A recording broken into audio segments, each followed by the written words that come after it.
So I got asked this question this morning. I get asked this question a hell of a lot, is how long should I give a newbie, a new starter, before I make a judgment call on them, if I know they're going to make it, all those kind of things. Do we get rid of them? Do we keep them? Are they good enough? That kind of stuff.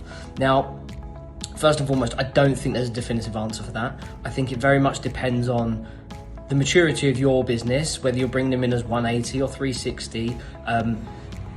I think it depends on the market in which they're recruiting into, all these other sort of factors. And I'm happy to talk that through one-to-one with people. But what I do think is really, really important when we have a new starter in a business is in those first 3 months, what I'm really, really interested in is activity targets and behavioural targets. Now, I'm not interested in the first 3 months in monetary targets or monetary goals. I've seen it happen far too often where someone gets lucky and makes a placement very, very quickly. We know that can happen, that someone can come in week one, speak to a candidate that just happens to be, they've just switched on the I'm open to work.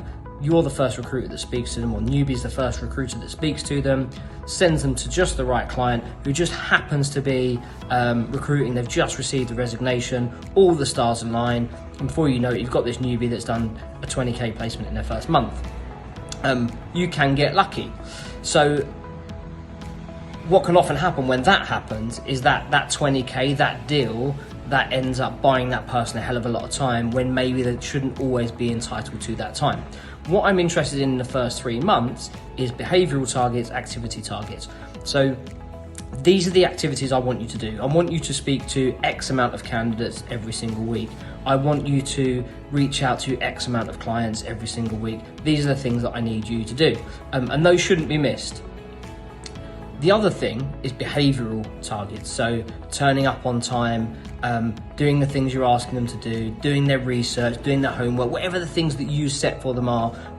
The opposite of that being like maybe being a couple of minutes late, being cocky or overconfident, or all the opposite of that, like a social recluse.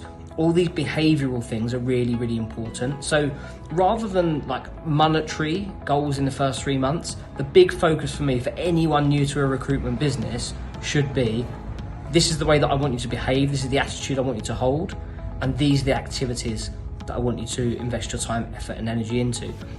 If those two things align and those two things are exactly where you need them to be, then you've got the ingredients for someone that is more likely to make it.